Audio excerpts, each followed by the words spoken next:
How to fade out a video on CapCut. So all you have to do is to go here directly to your CapCut application, and if you already have the video, then use that, or if you don't have, then you can create a new project. But for me, I'm just gonna use my old project here, and basically you will see this video.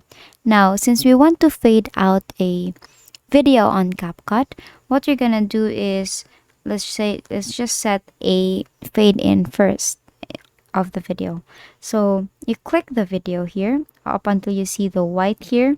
That means you have selected the video, and these options on the bottom part will come out. So but I want you to focus on the animation here. Click on that, and then here you'll see different animations. So what you're gonna do next is to find fade in here, and make sure that you have set it to in here.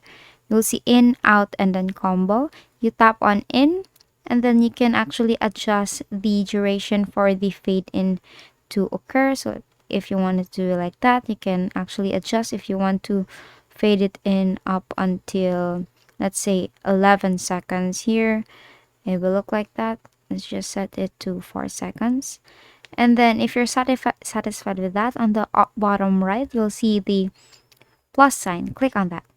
And the next is you go way back here on the very end of the video, and then tap it again, and then tap on animation to do the same process again. But the difference next is you have to set it to out here, fade out, and then find fade out just like this fade out. Click on that, and then adjust for number of seconds for fading it out. And let's just go back here. Let's just go to the end of the video. So it will look like this. And basically tap on the check icon here on the bottom right. And basically that is it. Let's just see the output. As you can see, you have successfully added the fade out, and that's it. If this video helped you, please don't forget to like, share, and subscribe to the YouTube channel to show your support. Thank you for watching.